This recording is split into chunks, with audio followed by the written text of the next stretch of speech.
V drugi kroniški knjigi, v 7. poglavju, v vrsticah 13 do 14 beremo. Bog govori Salomonu in vsemu izraelskemu ljudstvu. Takole. Če bom zaprl nebo in ne bo dežja, ali če bom velel kobilici naj obžre deželo, ali poslal kugo med svoje ljudstvo, pa se bo moje ljudstvo, ki kliče nase moje ime, ponižalo, molilo in iskalo moje obličje, ter se odvrnilo od svojih hudobnih poti. Bom prisluhnil iz nebes, jim odpustil greh in odzdravil njihovo deželo. Menim, da je ta Božja beseda primerna tudi za nas danes v Sloveniji, za vse kristjane, za vse Jezusove učence, za vse, ki kličejo ime Jezus.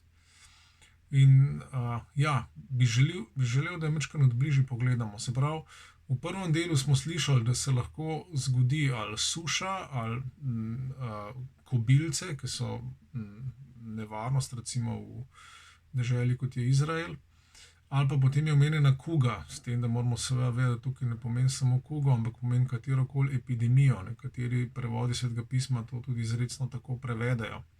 Se pravi, tukaj imamo primer epidemije, ko se zgodi epidemija. Zdaj, prvo, Bog tukaj sam pravi, da je on za tem. In to je morda neprijetno razmišljati v tej smeri, ampak Sveto pismo seveda Boga pokaže kot tistega, ki je suveren nad človeško zgodovino in nad tem, kar se zgodi, kar se dogaja med nami. Tudi Nova zaveza Jezusa jasno potem razodeva kot Gospoda, kot tistega, ki ima oblast nad vsem, ki ima oblast tudi nad naravo, nad naravnimi pojavi in nad vsem tem. In se pravi, prvo, kar moramo videti, je, da je Bog nad to zadevo. Jezus sam, ki mu je dana vsa oblast v nebesih in na zemlji, je Gospod tudi nad epidemijo. Če smo Jezusovi učenci, potem moramo in smemo razmišljati edino tako. Jezus je nad tem. No, in potem pa naprej. Potem imamo pa tukaj klic k Božjemu ljudstvu, ki v bistvu so 4 klici ali pa klic v 4 delih ali pa 4 etapah. Se pravi, če se bo moje ljudstvo, ki kliče nase moje ime, ponižalo, je prvo. Ja, Bog nas kliče k tem, da se ponižamo, da vidimo, da mi sami ne moremo, da mi sami ne razumemo, da sami ne zmoremo in da smo sami veliko prevečkrat trmasti, veliko prevečkrat ujeti v svojih poteh, veliko prevečkrat ujeti v tem, da izpolnjujemo svojo lastno voljo, da delamo svoje načrte, da hodimo po svojih poteh. Se pravi, prvi klic je, da se ponižamo. Se pravi, Bog pošlje v svoji modrosti. Zdaj, ne rabimo se spuščati v tehnologijo, kako to, ali Bog to pošlje, ali Bog to dopusti, kakšno je delež tukaj čist naravnih faktorjev, seveda je to vse vključeno, ampak na koncu je Bog tisti, ki je suveren tudi nad epidemijo. In se pravi, Bog to pošlje oziroma dopusti, zato da se mi zavedamo tega, kar smo in tega, kar nismo. In prvo, kar je to, da smo poklicani, da se ponižamo, da se stopimo dol iz svojih visokih piedestalov, da nehamo misliti visoko o sebi in da se stopimo dol, da se zavedamo svoje lastne nemoči, svoje krhkosti, tudi tega, da bivanje, da življenje, ki ga imamo, nam je podarjeno, da ni nekaj samo po sebi umevnega. In torej, da moramo že zdaj in da definitivno enkrat bomo Bogu dali odgovor za to, kako porabljamo svoj čas, vsak dih, ker je vse, kar imamo, je dar, je čisti dar od Boga in seveda Bog od nas pričakuje nazaj samo preprosto hvaležnost in poslušnost, da smo mu blizu, zaradi tega, ker je dober darovalec. Želi, da smo mi veseli in hvaležni prejemniki in da to tudi seveda dajemo naprej. Sam kot vsi vemo, pogosto to nismo. Se pravi, prvo je, da se ponižamo. Drugo je, da molimo. Se pravi, če bo moje ljudstvo se ponižalo in molilo. No in tukaj vidimo, čisto preprosto. Epidemija je klic k molitvi. Bog nam pravi, molite, začnite moliti. začnite resno moliti, pejte globlje v molitev, začnite klicati moje ime, začnite res moliti, začnite se obračati k meni, začnite, posvetite si čas za molitev. Prav Bog nas vse kliče k molitvi. Je ena zelo lepa obljuba v knjigi preroka Zaharija, in to je mesijanska obljuba, seveda se povezuje z mesijanskim časom, da bo Bog izlil duha milosti in ponižnih prošenj.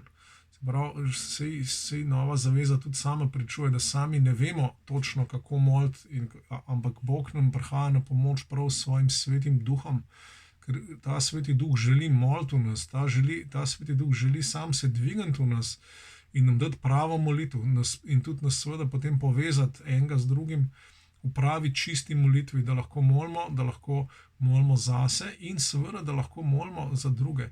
Tukaj govorimo o posredniški molitvi in to je seveda del tega velikega klica, ki ga imamo vsi božji ljudje, vsi, ki nas je Bog poklical, da smo kraljevsko duhovništvo.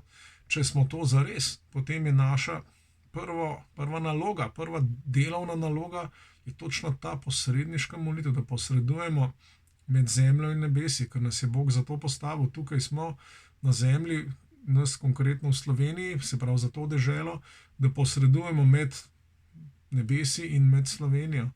Da se postavimo tukaj v razpoko, tako kot se je takrat Mojzes recimo za Izrael, da se postavimo v razpoko in seveda še veliko bolj, tako kot se je Jezus postavil v razpoko med Bogom in vsem človeštvom, vsem odpadlim Adamovim rodom, se je postavil in tako mi tudi seveda kot Jezusovi učenci, kot tisti, ki želimo ga posnemati, vsem se postavimo v to razpoko in začnemo moliti, začnemo posredovati, začnemo prositi, začnemo klicati.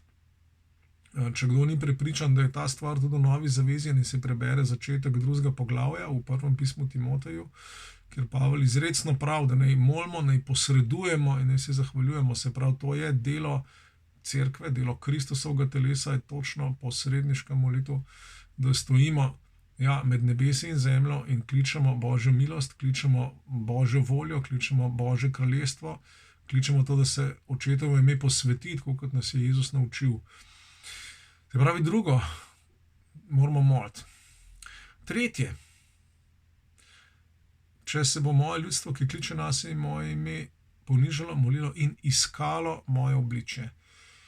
To ponovadi prezremo, ker se nam zdi enako kot molitev in seveda se to do neke mere prekriva in tudi seveda to, da se ponižamo, se ponovadi izraz skozi molitev. Ampak vse in iskanje Božjega obličja je mečkeno več. Iskanje Božjega obličja je to, da rečemo Bogu, kaj ti praviš v tej stvari, kakšna je tvoja beseda, kaj ti govoriš, kje si ti vsem tem in predvsem, Bog, kaj ti praviš, da naj jaz naredim ali pa da naj mi naredimo, naša družina, naša skupnost, naša skupina. Se pravi, iskati Božje obličje, priti pred Boga in biti tih, utihniti in iskati njega zaradi njega in poslušati njegov glas. Jezus je obljubil, moje ovce slišijo moj glas. Iskati Božje obličje zame je to celo mogoče bližje enemu takemu aktivnemu ponižanju, da jaz utihnem. Rečem, Bog, jaz ne vem, jaz nimam pojma, jaz sem prah in pepel. Kaj ti praviš, ti povej. Iščem tebe zase, za svoje bližnje in tudi za vas narod. Se pravi, gremo in iščemo Boga, iščemo njega, iščemo, kaj on hoče, iščemo, kaj on želi, iščemo, kaj on dela. In potem je tle seveda še četrta stvar. Ter se odvrnilo od svojih hudobnih poti. In to seveda zdaj v tistem kontekstu to Bog govori vsemu svojemu ljudstvu in vsej njihovi deželi, ampak tukaj seveda v današnjem kontekstu moramo to slišati predvsem mi, ki pravimo, da smo kristjani, mi, ki pravimo, da sledimo temu Jezusu, križanemu in ostalemu, ki pravimo, da je on Mesija, da je on Božji sin. Bog nas kliče, da se odvrnemo od svojih lastnih hudobnih poti, da pustimo Svetemu Duhu, da nas preišče, da pogledamo, koliko res hodimo za Jezusom, koliko smo res Jezusovi učenci, a smo res vzeli svoj križ in šli za njim, tako kot je rekel, a smo res se združili z njim, zato da bi bili eno z njim v ljubezni in da bi potem lahko služili drugim ljudem tudi, tako kot je on predvidel.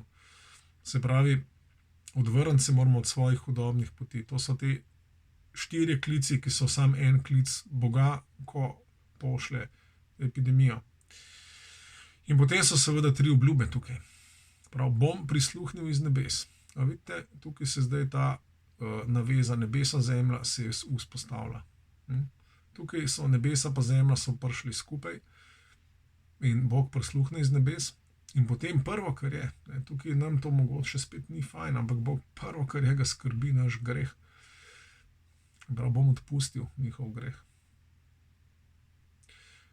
Ja, pač preprosto biblično dejstvo je, da zlo in tudi epidemije in bolezni prihajajo zaradi grešnosti. Ne nujno zaradi grešnosti enega posameznika, ampak to je dediščina naše padlosti, naše odtujenosti od Boga.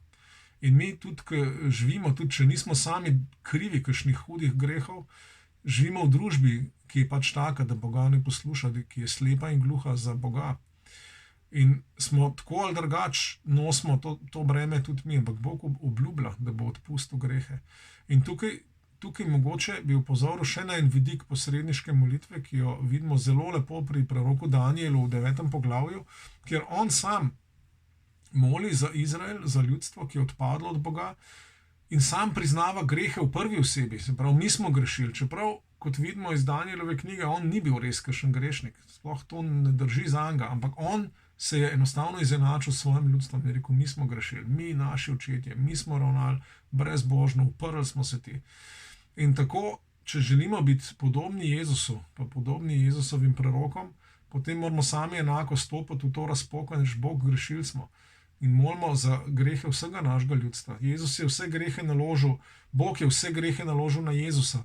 In mi v eni takem dejanju ponižnosti lahko enako tudi vzamemo nase v tem smislu, da te grehe prinašamo pred Boga. Rečemo, Bog, priznamo ti grehe vsega našega naroda. Mi smo tudi Slovenci. Mi jih tudi nosimo in te prosimo, da nam oprostiš nevero, slepoto, upornost, sebičnost, čaranje, vse možne zablode in tako naprej. Se pravi, to je zelo pomemben vidik, da mi priznamo grehe svoje lastne, najprej seveda, tukaj moramo paziti, da se ne varamo, najprej svoje osebne, ampak potem pa tudi grehe drugih. No in potem je pa tukaj obljuba, da bo Bog ozdravil našo deželo. Se pravi, to je pa seveda tisti cilj, k temu molimo. In seveda moramo biti pa tudi tukaj pametni in pošteni. Ni božji cilj samo zdaj, da nas ozdravi epidemije, kolikor je to pomembno. Ja, seveda za to želimo moliti. Ampak obstaja ena hujša bolezen, od katere nas Bog ozdravlja. To pa je ta bolezen greha in ločenosti od Boga. Se pravi, ko molimo, dajmo moliti za oboje.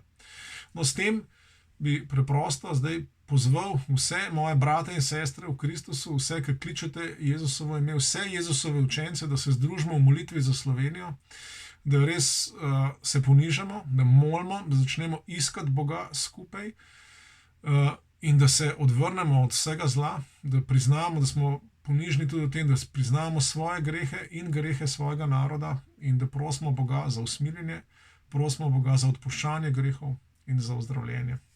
V imenu Jezusa, dajmo se povezati.